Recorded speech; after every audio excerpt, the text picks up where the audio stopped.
So, hi, everybody, and welcome to episode 211 of Level Up.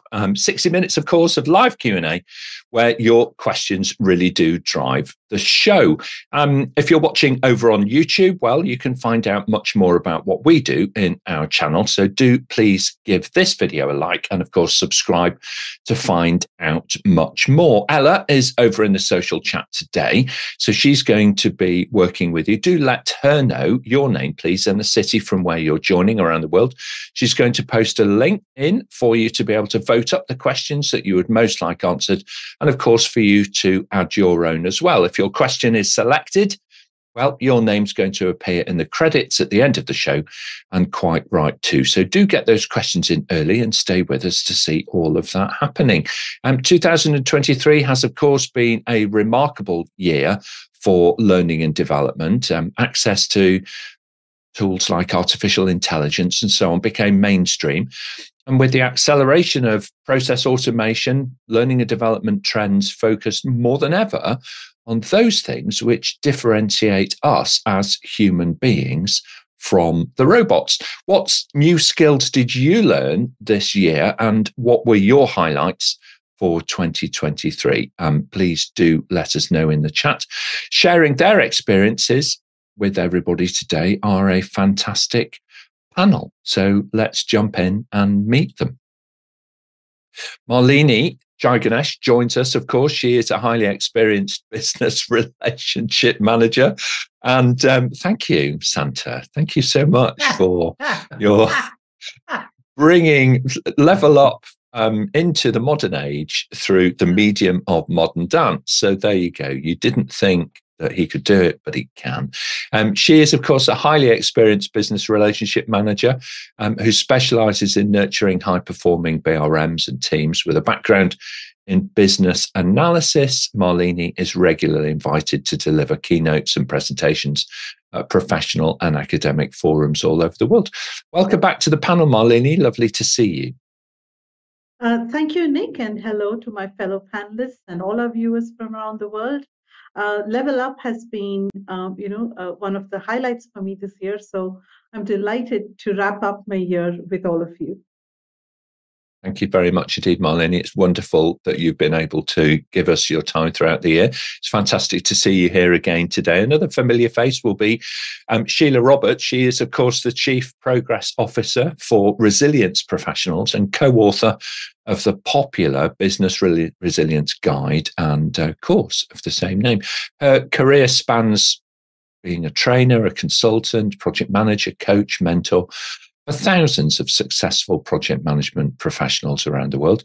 Welcome back to Level Up, Sheila. Great to see you today. Sorry, can't hear you, Sheila. Can you hear me now? We can indeed, thank you. Okay. So, yes, like Malini, delighted to be here and finishing the year on such a high note. And this year, I've had so many changes, both personally and professionally. There's a lot to reflect on. Excellent. Thank you very much. Well, we'll try and tease a little bit more out of you in the coming hour or so of the show. Ron Leeman rejoins. He is, of course, the founder over at the Highway of Change, where he works to share his experience in a down-to-earth practical format that others can relate to and engage with. He is an award-winning contributor to the HRD Congress and, of course, a regular contributor. So welcome back to Level Up, Ron. Great to see you. Thank you very much, Nick. Can I ask the audience a question? Are you hanging up your stockings on the wall? That's it. Okay. Now, I have to say that other more musical panelists are available, but very good. Very well done, Ron. Excellent. Thank you. Thank you very much indeed. We'll be looking forward to hearing more about your singing lessons, I think, during the show. Thank you so much. Daryl Popovich joins. He is, of course, the Chief Visionary Officer over at the BRM Institute, where he works tirelessly to deliver for every member around the world of the Institute.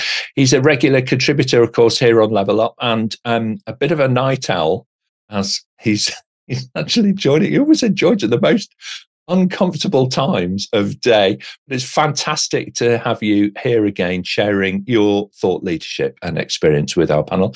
Great to see you again, Daryl, and splendid hat, my dear fellow.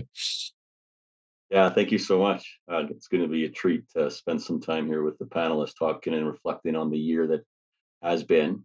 And we've already teased a little bit around the life changes we've all had. And so it's that time for reflection and what we learned. And we'll dive into that. And I think I might be the only one that has snow on the ground outside. So I had to pull out my best Santa hat. Well, indeed. Indeed. And if we look at the proportion of fur in contrast to Daryl's snow on the ground, it's cold in Canada. And Ron, I think you're over in a much warmer climate of Thailand. Is that right? And Ron's just rejoining now the audio, but he is, okay, he's in a much warmer country. So you can tell that by the amount of fur on his Santa hat. Okay, very good. Thank you very much indeed, Daryl. And completing our panel for today is Mart Rovers. He's, of course, the president over at INTERPROM, where he's all about building cultures of collaboration in both his organization and also, of course, those of his clients as well, working across the US and in Europe. Welcome back, Mart, and a absolutely splendid snowman shirt that you're sporting today. Fantastic. Thank you for having me. Indeed, I had to wear a snowman because this is as much snow as we're going to get in Arizona. It's great to be back and to get the crowd warmed up in this cold time of the year, depending on which continent you are at. Kevin Hart once said, the only time you should look back in life is to see how far you've come. Excellent, excellent quote, actually. Thank you so much, Mart, to start us off on the show. Helping us look backwards and forwards, and often left and right, is, of course, our accomplished question master for today, who is Suchitra Jacob. She joins us from the wonderful city of Bangalore in southern India. Any snow on the ground where you are, Suchitra? Is that a bit of a rare thing? It's completely rare, though I wish it wasn't that. But yeah, I can't wait to ask questions, and everybody's looking so festive. So let's just get started. They are indeed, aren't they? It's fantastic. And thank you so much. I can already see lots of people joining in the audience online. So do get those questions in early, folks. And also, to Ron's point, reflect on what you've learned this year. Let us know your top ideas in the chat for the key things that you have as takeaways for 2023. So, Suchitra, let's take our first question to the panel, please. Sure. Our first question is from Robert Snyder. What skills feel neglected in formal or informal professional development? Where should individuals and companies educate more? Okay, Ron, why don't you get us going, and then we'll hear from Malini. We can't hear you, Ron, at the moment.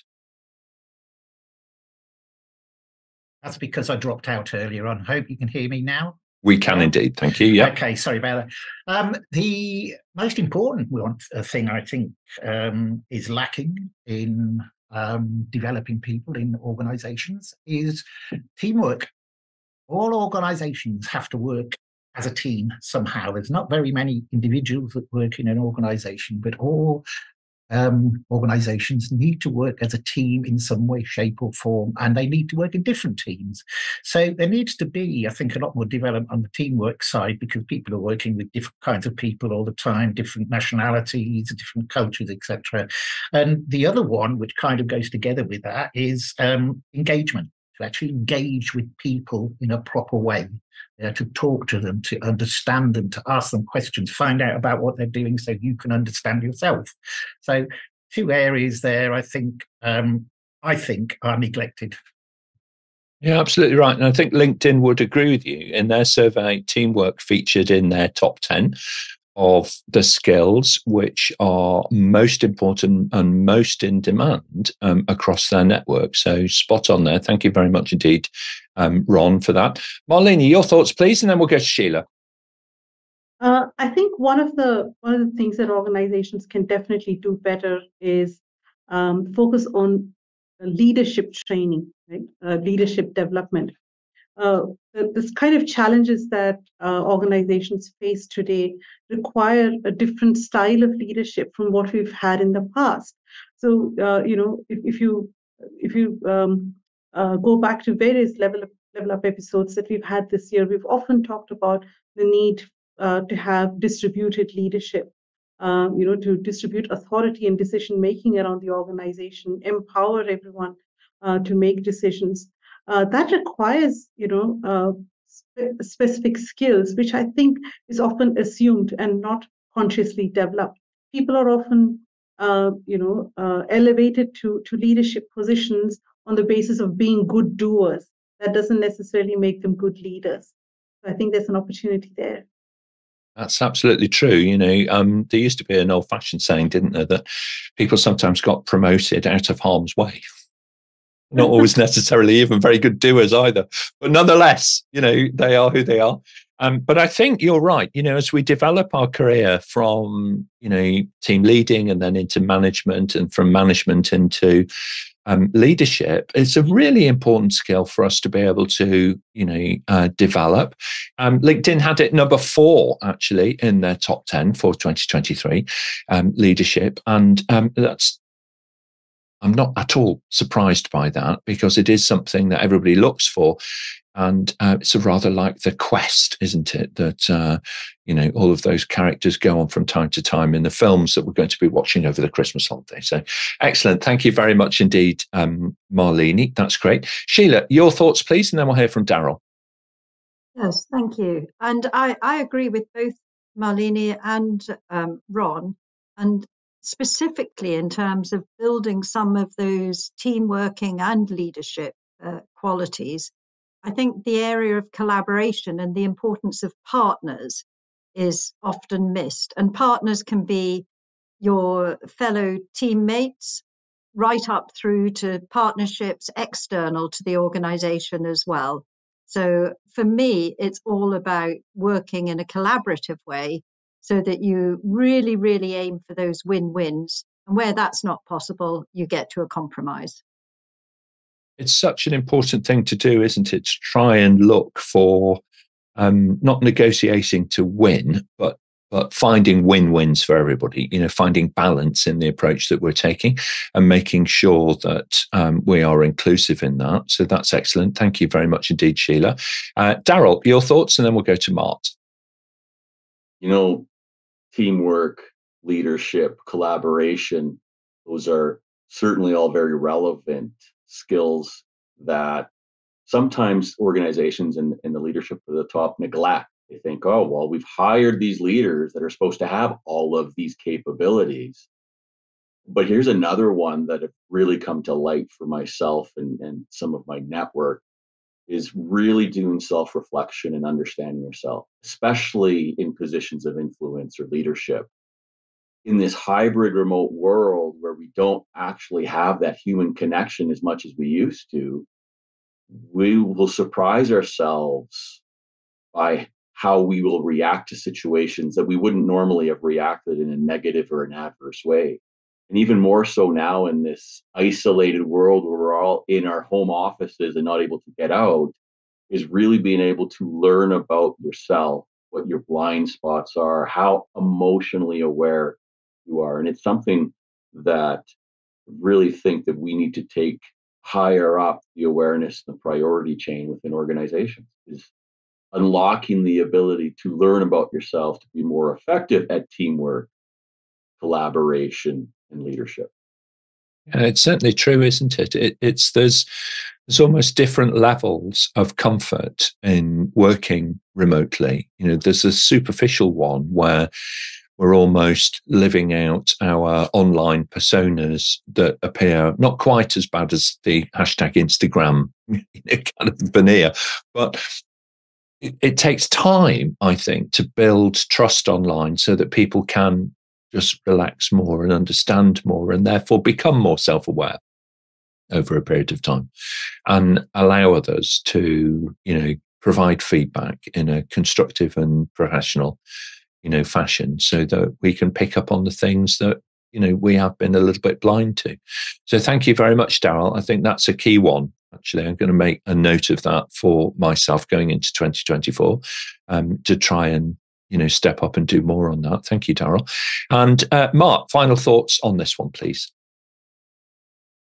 Nick, what I always find intriguing is, especially for during onboarding programs, that security is always part of that.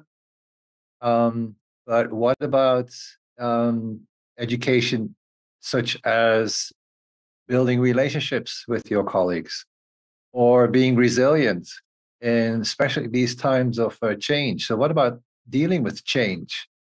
Any organization you work for these days is going through a lot of changes. And we're all assumed that we know how to deal with it and we're ready for it and we all like it. So I think those are three that I would definitely add to the list, as far as there could be a little bit more of that. Yeah, certainly is. And resilience is a key part, I think, to helping businesses flourish and drive forward, because we all face obstacles, large and small, in our day-to-day work. And, you need a degree of fortitude and resilience in order to be able to overcome those things and get your innovation out there and into the market and making a difference for your team, your organization, and of course, your customers. Thank you very much indeed, Mark. Well, let's jump over to social. There's a huge team actually online today, which is fantastic.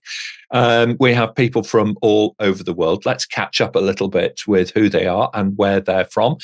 First of all, Adrian joins us from Dorset here in the UK. For those of you who aren't aware, that's kind of in the middle towards the bottom of the country. How can we help young professionals navigate around the misinformation, especially on social media, and some generated by AI as well? So we'll come to that, Adrian, if we may, in a little while, but great to have you online with us today. Anya joins us over from Syria in the Middle East. Thank you very much, Anya, for dialing in today and joining us today. Do get your questions into the chat, Anya. And Boleslaw, of course, a regular contributor as part of our production team over there in Poland. Now, I say production team because the whole show is driven by you, the audience, who are online. Whatever you want to raise as questions, the panel will answer. And thank you so much, Tanya, to Little Frosty, I think perhaps, where you are in Germany. Certainly cooler than it is in Thailand anyway. So thank you, Tanya, for your warm wishes on a cold winter's morning in Germany. Thank you very much indeed. Well, let's move on, Suchitra, if we can, and we'll take our next question for the panel. Our next question is from Matthew in London. Which professional development trend will the panel develop for their own knowledge and skills in 2023? Okay, well, it's a great question, Matthew. Daryl, why don't you start us off, and then we'll hear from Ron. Well, what was it, 12, 13 months ago that the world was introduced to the ability to ask ChatGPT a question and have it produce an answer better than anything we've ever had. And so I definitely took it upon myself to figure out how to integrate this AI capability into my daily regime, my weekly regime, my strategic planning, etc. So much so that we have the nicknames of who you are. Is this Daryl GPT talking, or is this Daryl talking? And not being negative around it, saying, yeah, Daryl GPT. And recently it was in a webinar, we were talking about this very topic of how does AI help in messaging and communication. And I really have glommed on to it allows us to get into the creative side of our brain more often, because we get through the minutia of the semantics of whatever we're writing. And when we pose a question, we're posing from the creative side, and immediately we get this full, complete response back and continue in the creative side. And I think that is a very powerful thing to unlock in everyone. And I'm going to take it upon myself to learn even more so, because the more time I spend in my creative side, the more satisfied I am, the more purposeful I feel. And so that's something that I started, and I really want to be able to take further forward in earnest. It's a fascinating thing, isn't it? And so much so that people are starting to publish prompt guides and ideas for you to seed a conversation and actually encourage you to have more of a conversation and not just ask isolated individual questions to the large language models. And Tanya's actually saying over in the chat at the moment that she's really relating, to your comment there about creativity. It really is. And I love that phrase. When you're spending time creatively, you feel more purposeful, you feel more engaged in what it is that you're doing, much more fulfilling than simply cranking the handle, to the next thing. So brilliant. Thank you so much indeed, Daryl. Let's move on. Malini, let's hear from you next if we can do, please. Thank you. So exactly like Daryl, I also, spent a bit of time familiarizing myself with how I can use artificial intelligence in a constructive way, and also learning how to teach people or organizations how to use artificial intelligence in an ethical manner, right? Or what are the ethical considerations that they need to keep in mind. On a slightly different note, I had a big year this year because around about midway through the year, I decided to make a huge career change. And as part of that, one of the things that I had to think deeply about was my own career, right? How do I, how do I want to navigate what the, short term is going to be like versus the long term. And a book that really helped me is called The Long Game by Dory Clark. And a lot of things that I cover in my training, for example, one of the other panelists I alluded to earlier was about self-reflection, introspection, and so on. And I found myself doing quite a lot of that this year, for my own career. Thank you very much. They, big moments in our lives, big career changes, that build on things that have gone before, but then project you into a new sphere are really, really important milestones, aren't they? So every best wish for 2024, Malini, with, building on that big decision and taking your career forward. Thank you so much indeed for sharing that with us. Excellent. Ron, your thoughts, please, and then we'll go to Sheila. Yeah, sure. AI has been mentioned, and I think obviously that's going to be the most common area of development for anybody. But I started looking at AI, first of all, when ChatGPT first came to light. And I thought, wow, this is great. Looking at this, I can get lots of answers from here. I can get lots of information. And then I'd let it go a bit because I was getting a bit bored with sort of getting all the same kind of answers out, even by regenerating the question. And then I went back to it again. And one of the things that worries me, and I'm digging deeper all the time, and this is part of my 2024 stuff, is that how do you know if you are the prompter, one, that you have to put the prompt in properly, and two, that you're getting the right answers out? Do you know? It's a real worry. It's a real worry for me. And the other thing I'm doing is nothing to do with AI. It's I've suddenly got a kick on about leadership, and I'm starting to do some series of leadership models on LinkedIn soon. And I've been going back to my archives and reading some of the old leadership styles and mechanisms and models, etc. And there's some interesting stuff in there. There's some really, really interesting stuff. There's some in there, some stuff in there that hasn't changed. And I'm going back maybe 10 years, maybe longer. So that's two areas that kind of sort of interesting me at the moment. And of course, all this is in relation to, as I said, leadership and change management. Yeah, absolutely. And I think, trusting answers, trusted advisors, building trust is very, very important. Now, whatever tool you're using, whether it's the the analog Dewey Decimal classification system where you used to go along to a physical reference library and sit down and look things up. Business reference libraries were available in most large cities for you to do that. Or whether it's using a modern large language model to be able to inquire, you need more than one source to be able to validate and cross-reference and all of that good stuff. So thank you very much indeed. Ron, fantastic. Sheila, your thoughts, please, and then we'll hear from Mart. Yes, thank you.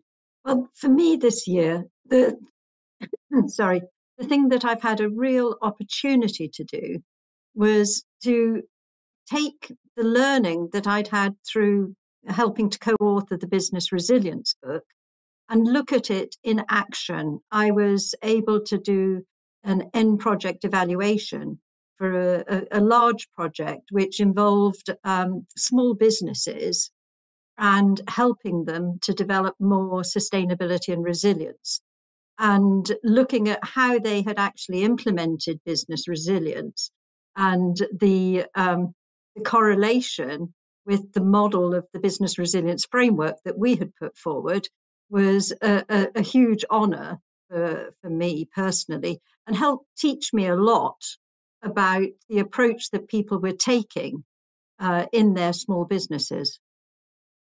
No, it's both validatory in the sense that, you know, you've thought of this model, you had thought it through, and you always wonder if other people are going to, you know, endorse, you know, agree, and so on and so on, and ultimately, of course, adopt it. But also, there's that part that says this does scale properly. You know, it scales up and down, and I know that having, you know, read much of the framework itself, it's something that we can all adopt, and there is something in there for everybody. So if you do get the opportunity to have a read, then get hold of a copy and start to read through that, because that will serve you well, I'm quite sure, in 2024. Thank you, Sheila. And Mart, final thoughts on this one, please.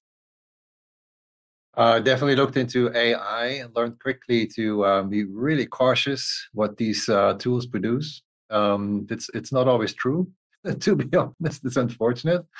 It's, you know, whatever you put in, you get out of it. So be very careful not to trust everything that comes from these tools. The other one was had to do with producing more engaging presentations. Got exposed to several tools in that area. And then last but not least, I learned a lot from one of the producers of the show, Nigel Mercer, as far as technology behind all this, and get the right equipment, and, you know, get a lot more quality from doing online presentation, and be more engaging in that world. Also in support of whatever you produce on LinkedIn. So yeah, being engaging in many ways, so to speak. It's very true, isn't it? These things are, you know, skills. When we were developing as earlier in our career as consultants, you know, the ability to facilitate a physical face-to-face meeting, and then, you know, feeding back and presenting ideas on behalf of a group, and, you know, building all of that up. And now online, it's a different set. It's related, but I would argue it's a different set of refined communication skills that we need to develop. And quite frankly, how many meetings do we join that sound dreadful? You can barely hear people. And as for the imagery, well, it's just awful. So there's a big shout out to the panel. I have to say, we have more than 250, almost 300 now, I think, panelists across the Level Up community who have been on the shows over the last couple of years. And what a journey we have been on from those very early days to the fantastic quality and production value that we have now. So thank you, Mart, for sharing that. That's certainly very true. Very active over in the chat on LinkedIn and also on YouTube. So do share your ideas. What have you learned this year, folks? Pop it into the chat. Do let us know so that we can follow along with your own professional development. Suchitra, if we can, let's move on. We'll take our next question, please. We have a live question from Tanya. People or teams seem fed up with hearing about agile mindsets and work processes. However, I believe it's key to creating change. What are your thoughts? Hey, Daryl, start us off on Agile. Who remembers how cloud was going to save the world by moving everything that we had into the cloud? And oh, it's in the cloud. Oh, and now it feels like in the circles that I talk in, that Agile is the new savior to processes, to IT, to development, to product development, to connecting with customers. And just like the movement to the cloud and every other big wave, you still have to do it right. And that's where we're starting to feel that backlash, is that Agile is going to help our organization take the next leap, to grow the revenue, to take the innovation and make that strategic shift. And if you do it wrong, or you forget the things that we've talked about, leadership, collaboration, teamwork, and hope that Agile is going to solve all of that for you, it's not the silver bullet that others have had success with, because those organizations that bring in Agile do have a capability to bring in change, do have a leadership mindset to listen to their teams and create teams in the new environment. And so, without diving into what that backlash is, the tired, the weariness of Agile as the new fad, every fad comes with the, how are you going to effectively bring it in your organization? And we're hearing so often that organizations and leaders, it's like that CEO that reads the magazine and comes in and says, oh, we're doing Agile. And then the rest of the organization is like, oh my goodness, did he even read the second paragraph? And then that's where we sit, is how in the world is the organization, how do we, who don't know anything about it, make it successful? Thank you very much indeed. It's not just the what then, is it, to Tanya's question? It's also the how, and these skills that we've just spoken about, that Daryl's just spoken about. If you don't blend the how with the what, no matter what your philosophy is going to be, then it's going to run into all kinds of problems. So thank you very much, Daryl. Sheila, your thoughts, please, and then we'll go to Ron. Yes, I think sometimes people talk about the need for an agile mindset when they're really meaning they want a particular culture in the organization. And I'm a firm believer that culture is absolutely needed, but the type of culture has to be appropriate to the organization and its purpose. So for me, having a purposeful mindset, so you know what the vision of the organization is, where you're going, and what the next steps need to be to get there, is absolutely important.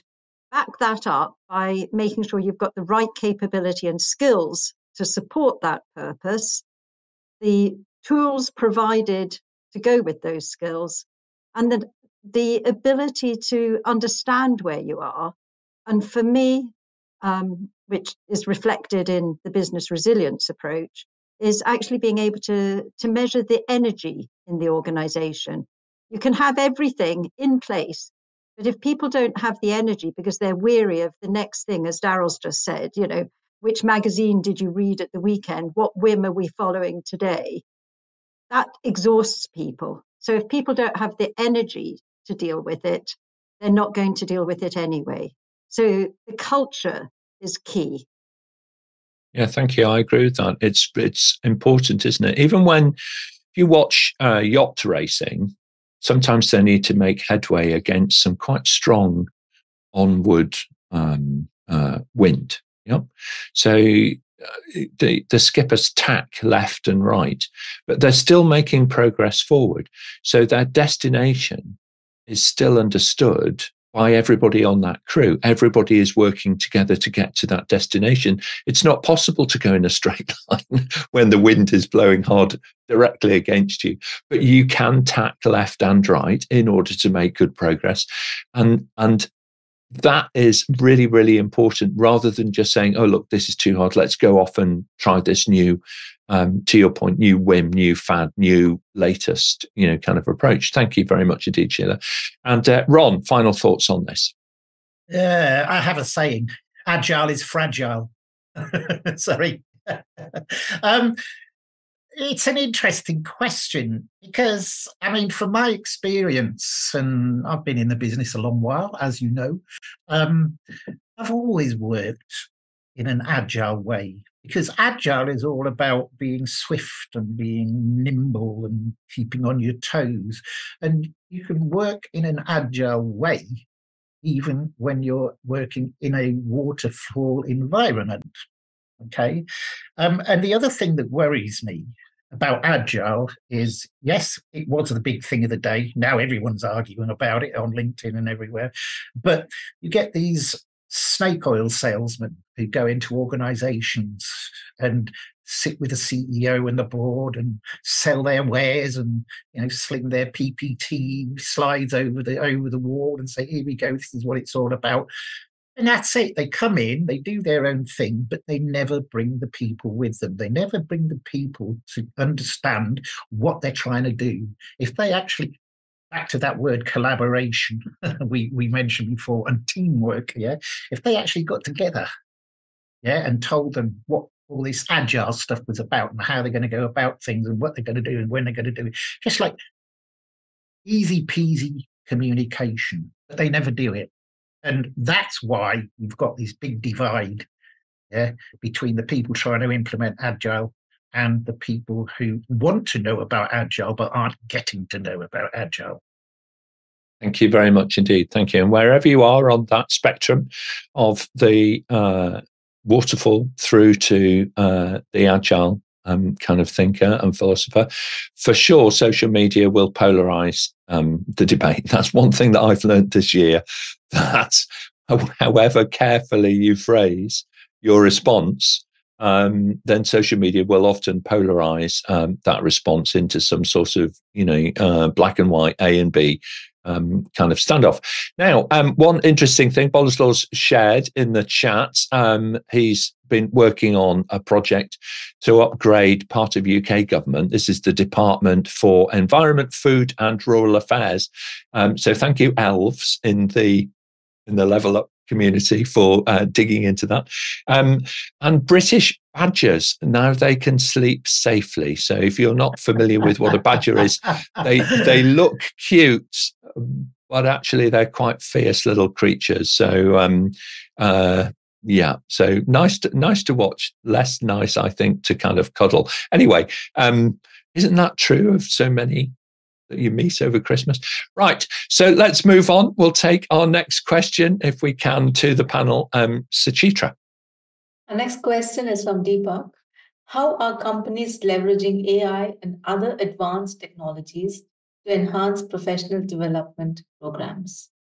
All right, so actually leveraging AI, it's been quite interesting. Even in APMG, we're a company that writes exam questions ultimately and challenges people with their learning and tries to accredit them to, international standards. So asking questions, writing questions, formulating questions are right at the heart of our business model. And we've certainly been looking at a whole variety of different tools to help us in that creative process that was mentioned earlier on. Daryl, why don't you start us off? How do you believe companies are leveraging these technologies? I just had a conversation with someone last night talking about how to equip a business relationship manager to be more effective at influencing and skilling up to be ready to get into that executive conversation, to be in front of the executives, to be in front of the board. And it was a really exciting conversation because we talked about how AI personas, you create the persona of the executives, and in a virtual world, you can actually practice pitching or presenting or debating some topic. And you can tune up the aggressiveness of the aggressive people in the room, and then the oddballs coming in with those out of the blue questions, and then the detail-oriented person who nitpicks at your spreadsheet or your PowerPoint. And you practice how to deal with that as a business relationship manager. And let me tell you, I got so excited about it. And how in the world did you come up with this? And training organizations like APMG and others are really exploring this avenue to take scenario-based training to a completely different level than we've ever thought of before. Yeah, I agree with you. It's an opportunity to model. I always marveled, having learned to do 2-dimensional technical drawing in my school days. I always marvel at how some people can think in 3 dimensions now, and they use 3D design tools to be able to create new worlds, create parts, 3D print, components and these kinds of things. It's an incredible skill to have. And I think you're right. These advanced tools help us think in dimensions and build questions and experiences and scenarios, simulations that perhaps would never have been available, previously at pace and at scale, certainly. Malini, your thoughts, please, and then we'll go to Sheila. So building on what Darryl has just said, what I'm seeing is organizations are actually able to make their professional development programs much more inclusive by using artificial intelligence, to deliver learning experiences for people that have, have a wide variety of learning styles and needs. The traditional classroom approach does not meet everyone's need, right? And so having options like gamification, simulations, even scenario-based conversations and things like role playing and so on, it really is a game changer for organizations that are looking to be more inclusive. And inclusiveness also, as you know, inclusion comes in many forms. So think about neurodiverse employees, for example. Artificial intelligence can be used in very interesting ways to deliver their training needs. Thank you very much. That inclusivity rather, and the ability to differentiate, to your point, not just the level of the content, but also the style in which it engages people is very, very important if we're going to provide everybody with the content in a format that's going to resonate with their preferred learning style and place them in a position to succeed rather than to fail. Thank you very much indeed, Malini. Sheila, your thoughts, and then we'll go to Ron. Yes, I think AI's got a lot of opportunity that goes with it. And as Darryl and Malini have said, it gives opportunity to do different things. I also think that we should take it with a little bit of caution to make sure we're using it appropriately. Any new technology can come with unseen consequences as well as the really great opportunities. So we should embrace the opportunities it brings, but always consider whether there are things that we might throw out that have been really valuable in the traditional approaches in addition. So keep what's good, don't change what's not broken, but bring in the new things that enhance it and new opportunities, different scenarios, different ways of learning. That what Darryl was saying was really exciting as well, but just always consider, let's not ignore what's been there. Let's just enhance it. Thank you very much indeed. Great advice. Thank you, Sheila. Ron, your thoughts, and then we'll go to Mart. Despite moving at quite a fast pace, AI, I think, is still very much immature in what it does, especially in the hands of somebody who's not really that well equipped to use AI. And I've got to be honest here, but how are companies leveraging AI and other advanced? I don't know. I really don't know. All I will do is repeat what I said before. And what I just said is be very careful with your prompting and making sure, or trying to make sure, that what you're getting out of AI is actually rings like the truth. I don't think you can ever go back and say, is it the truth? You've got to make your own mind up and say, does that sound feasible? Does that sound right? If it does, yes, we'll use it. If it doesn't, I would just kind of, double check or whatever. And the other thing that kind of worries me as well, once you get the output from AI, okay, there is a tendency to actually put those words or change those words into your own words to make it sound less like a corporate communication. Well, is there any efficiency saving there? I know I'm going slightly off track, but is there any efficiency saving? Because you're using AI to give you information and then you change it to actually read like you've written it. So I'm kind of still worried about how immature it is and the checking of the accuracy of the output as well. So as an independent, but I don't know how other companies are leveraging its use in terms of development programs. Thank you very much indeed, Ron. And Mart, final thoughts? I think organizations should use AI, particularly for cybersecurity. I think cybersecurity can benefit a lot from AI, especially when it's about identifying threats early, preventing credit card fraud, but also go deep when it's about data. Organizations sit on a huge amount of data, and AI can go really deep to identify anything that's fraudulent. So cybersecurity comes to mind.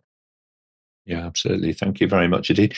One of the key emerging trends is on immediate translation, particularly in learning and development.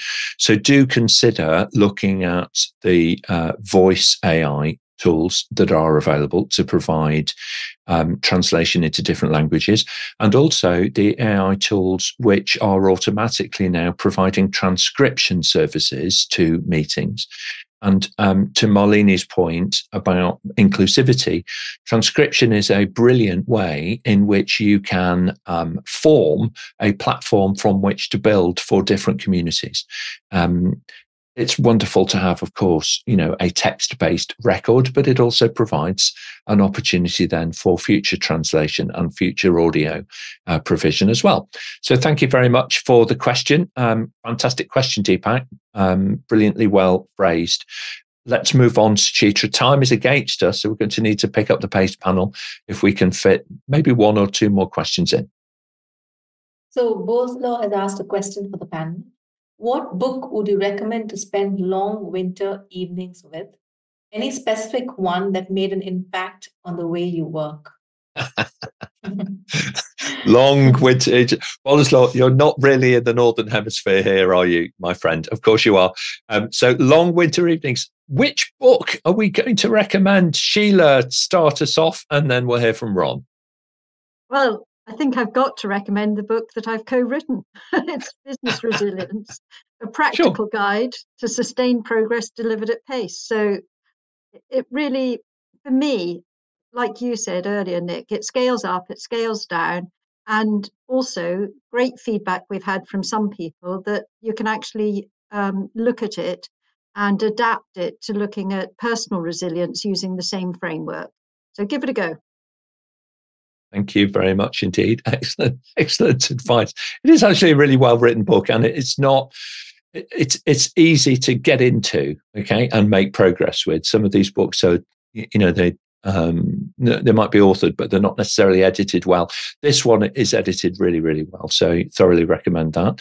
Thank you very much indeed. Daryl, let's come to you next for your book recommendation. Ron, I'm going to hold yours for a moment. I'm going to go to Daryl next, if I may, my friend, and then come back to Ron. Coming back to, I've been a leader in various positions for much of my career. So I've picked up many different leadership styles, leadership awareness, collaboration. But this is one of those pivotal years when I picked up a book from a recommendation of a dear friend, The Untethered Soul by Michael Singer. And it really pointed me to understand the relationship with myself and identify and find parts of me that prevented my ability and capability to be the leader that I normally am. Why would I react in certain ways? Really restricting that teamwork and collaboration. So if you really want to understand yourself more, to unlock the things about you and move forward, I found it very powerful. Excellent. Thank you very much indeed. And it's not a book that I'm familiar with, so I'm going to look that one up. Thank you, Daryl. And Ron, your book for the long winter nights. Yeah, I'd recommend the one that's 80% complete that's sat on my laptop hard drive. Which is kind of a part autobiography, a part change book. But no, seriously, the one that I always remember when somebody asks me this question is The Dance of Change by Peter Senge.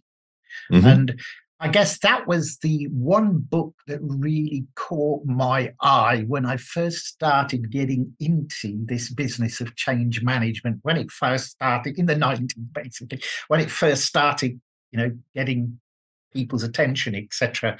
And I still remember it today. I remember parts of it. The other one, for the life of me, I can't remember who the author was, but Who Moved My Cheese, basically. And those are the two that I would recommend. Yeah, absolutely. There's My Iceberg is Melting, I think, in that series, and Who Moved My Cheese was another one. We'll try and find out. I can't quite remember the author off the top of my head either at the moment, but we'll look them up for you. Ron, thank you so much. Malini, your book recommendation, and then Mart. Well, I'll recommend another book by Dory Clark. It was the first book of hers that I read, and it's called Reinventing You. And I mentioned that because I believe that some of our viewers might find themselves in the same stage of life as myself. So you have several years of work experience, and you're looking for some sort of a sea change, right? And rather than simply reacting to a situation or situations, you want to plan and work on making this next stage of your life something that's meaningful, that you might want to leave a legacy behind. And Reinventing You is such a great book because it helps you think through what is it that you want your contribution to be. What is it that's special, that's so uniquely you, that you can offer to the world. So I think you might actually find that very, very helpful. Thank you very much indeed. It's a real time for reflection, isn't it? And thinking about our own personal legacy. What is our personal legacy in our family, in our friendship groups, in our team at work, in our organization, in our professional community? Many of the panelists on Level Up give their time relentlessly to community, helping others all of the time, coaching, mentoring, building, and so on. And it's a fantastic gift to be able to give time. It's one of the most precious things, I think. Thank you very much indeed, Malini. Mart, final thoughts on this one? A book to spend long winter evenings with. How better than listening to stories, right? That's what long winter's evening are all about, right? So Kendra Hall wrote a book once, Stories That Stick. And the message did come through. I have students after 2 or 3 days literally telling me, Mart, it was like I was listening to stories for 2 or 3 days long. In other words, that's so rewarding once you start incorporating that in any of your presentations or your training courses or anything that you present. If you look closely at any of the TED talk presenters, it's all about stories. So to become a little bit more proficient at it, I highly recommend that book. Thank you very much indeed. Well, some great recommendations. So I'm sure that Amazon will do their usual and offer those to you. There's also a 30% off offer on the APMG bookstore at the moment. So do head over to apmginternational.com, have a little look on that. That's in celebration of our 30 years in business this year. So do have a read. For me, I would recommend in your reading, if you've not read it already, Sir Ken Robinson's book about creativity. It's called Out of Our Minds. And Sir Ken Robinson, if you don't know, he was born in the same hospital in Liverpool as I was, for Zachary Hospital. He went on to become a well-known author, advisor to British government, and multimillionaire, and lived in America. And I didn't, but never mind. There we are. It's a fantastic book, and it talks all about how to reach back inside and release that creativity at work and really build in a culture of innovation, if you like. And it's great fun to read, and there's lots of video content about it online as well, including a couple of TED talks, I think. So do look that up. Very good. Suchitra, I think we have our time, at least, for our final question for today, please. The final question is from you, Nick. LinkedIn published their top 10 skills of the year. Can the panel name a skill or discipline which should be a top priority to learn and develop for 2024? All right, Ron. So what's your top priority to learn for next year, please? Yeah, I have to be true to myself, don't I? I would have to say it's the discipline of change management you have to learn. We are living in a world of change, which is getting more and more and more prevalent. Okay, we need to understand how we can manage that change, both physically and mentally. So if I were in your shoes, I would look up a good change management trainer. I know one if you want, and get yourself change management trained. That's my recommendation. Thank you very much indeed. Sheila, your top thing to learn for 2024, please. Again, being true to myself, I think it's got to be both professional and business resilience, because that is what will see us into 2025 and beyond, not just 2024. Okay, thank you very much. Short and succinct, right to the point. Thank you very much indeed. Malini, your thoughts, please. Nick, what else but business relationship management? Our ability to connect with other people, whether it's in our professional life or our personal life, to empathize, to inspire and motivate, and help set, them and us for success. I think those are skills that are useful, not only in 2024, but any year. Absolutely. Thank you so much indeed. Completely agree with that. Daryl, your thoughts, and then Mart. Well, I'm going to take Malini's business relationship manager to a different perspective. The last 6 months or so, I've talked to so many organizations and talked to much of the BRM community. And now I'm talking to other disciplines and other functional areas that struggle. I just recently did a webinar for project managers, and the PMI Institute has been around for 53 years, and project management has been around longer. And projects are failing at a worse rate than 53 years ago at 75%. It's in the 80% that projects fail. 17% of projects actually threaten the very existence of corporations. And so my message to project managers and BAs and enterprise architects and leaders: add business relationship management as the skill set on top of your discipline to differentiate you from everybody else and to take your career to that next level. Because a relationship is different than a business relationship. There's more than just knowing how to connect. There's expectations of that relationship in business that need to be met and prioritized and managed for the outcome of the organization. And adding BRM on top of whatever it is you do, whether you're in HR or finance, will allow you to understand how to navigate and improve the relationships. And that has a direct correlation on the success inside your organization. Thank you very much indeed, Daryl. Thank you. I was speaking with Jan van Bon recently. He's the author behind the Unified Service Management guidance. And, very much along the same theme. Think about not just, your primary discipline, but actually how do you build those relationships across different organizations so that the ecosystem is able to excel, not just the individual. Thank you very much indeed, Daryl. And Mart, final thoughts on this? Look at the time. I'll keep it short. Marketing and sales. And maybe give a spin on it, as in market yourself. Market yourself. Good point. I think we do. We all need a little bit of, don't hide your metaphorical light underneath too many bushels. Do let it shine. Seek out those opportunities where you can do so, and allow it then to be a beacon for others to be able to find you and engage with you and tap into your support and help. Tanya says, talks about curiosity and flexibility. And of course, something very important, very human as well. So thank you, Tanya, for your contribution today. It's been absolutely exemplary. Our ability to forgive and let go so that we may adapt to change. How beautifully written. Thank you, Tanya. So, panel, we've come to the end of another eclectic episode of Level Up. Let's go around and get some closing remarks, not just for this episode, but actually for the year. Malini, you're first of all, please, and I'll go to Ron.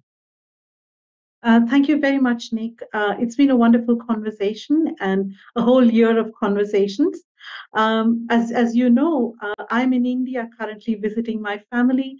And so I would like to extend my best wishes to everyone who's on this call or watching this recording. I wish you a very safe and happy holiday season with your loved ones. Thank you very much indeed, Malini. It's a great time to be with family and friends, isn't it, over this period? Ron, your thoughts, please, then we'll go to Daryl. Sure. I kind of say the same thing every time I'm on. What a great show. But this has been a very mixed show, to be honest. And sort of some very, how can I put it, questions that could be answered in several different ways. And I think the panel managed to do that. They managed to answer them in all different ways, which was great because it gave a very good perspective, hopefully, to the audience about, what the answer could be to my question. Well, he said that, she said that. I'll think about that one. So, great show. Thank you so much indeed. Daryl and then Sheila. Yeah, thanks so much, fellow panelists. It's been an absolute pleasure to again spend some time in the wee hours of my morning. And thanks for everyone watching. This has been one of those years that we will reflect on and remember as a human race. So much has happened. And so echoing Malini, take some time with your family, but most importantly, carve out some time for yourself. Refresh and re-energize yourself so you can be the person you want to be. It's so important, isn't it? I agree with that, Daryl. To take these little moments of quiet, calm. Find if there is a moment of quiet, calm. Try and find some tranquility in all of the noise and the haste, and remember that ultimately, time is the greatest gift, isn't it? So take time for yourself. Give yourself that gift as well as to your family and your friends. Sheila and then Mart. I echo what everyone else has said. Fabulous program. But in addition to wishing everyone a very happy time, also just to reflect on those less fortunate than us in whichever walk of life they are. We've got so many areas of the world at the moment who won't be able to celebrate Christmas because of what's going on in their area. And we who are so fortunate should just think of them for a moment as well. Absolutely agreed, Sheila, with all of the trauma which is going on around the world at the moment, and not just in the headlines on the news, but also in terms of provision and what people actually have in terms of their own safety and security and food and so on. So thank you very much indeed for that. And Mart, final thoughts? I wholeheartedly agree with everything the panelist has said. Warmest wishes for everybody. And some great questions, live questions came in today. So thank you to our live audience. Mary Engelbright once said, and I'd like to finish with this quote, "Don't look back. You're not going that way." So looking back at the beginning to see where you've come from, and then also, cautionary tale, not to live in the past perhaps too much. It is a time, it's a season, I think, for, almost having that dewy-eyed view of, history and, thinking back and remembering good things, which is natural enough, and forgetting those things which were not so good. So brilliant. Thank you very much indeed, panel. On behalf of our producers online, you've done an absolutely splendid job today. Suchitra, talking about splendid work, thank you so much for all of your work throughout Level Up in 2023. It's been an absolute pleasure working with you. Your reflections on today's event? It's been a great show, listening to everyone contribute about their year-end reflections and what to look for in 2024. We do have another Christmas special episode on Friday, so feel free to tune into that as well. Okay, we certainly will be doing that. So thank you very much indeed, Suchitra. And thank you to our online community who, as ever, you have excelled yourselves, both in the spirit and also in the questions that you've been raising to the panel today. Thank you very much indeed. I'd like to thank you all, and do watch out for your name in the credits if your question was selected. Okay, all right then. Now, over on our website, you may, of course, search for answers to more than 2,100 questions which have been previously asked on Level Up and all of the other events that APMG International run around the world. It's totally free of charge, of course, and it connects you with some key experts from all over the world. Don't forget that you may listen to the audio versions of the shows on your preferred podcast platform. Just search for APMG International Level Up Your Career, and you'll find us pretty quickly. Coming up later on this week, on Wednesday, the 13th of December, we've got two events running for you. Malini Franklin hosts a webinar talking about the trends in change management. And also on the same day, it's a collaboration between the DVMS Institute and ISACA, who are joining forces to discuss how to operationalize digital trust. So do register. They're both registered events, by the way. So jump over onto our website and you will find the link to do that. Friday the 15th, well, we're going to be returning for our final Level Up show of this year. It's our second Christmas special with some special guests actually joining us as well as the regular panel. So do tune in for that. And it's our review, of course, of 2023. So I look forward to seeing you there. In the meantime, do have a wonderful Christmas and a brilliant new year. Thanks very much, everybody. Bye-bye now.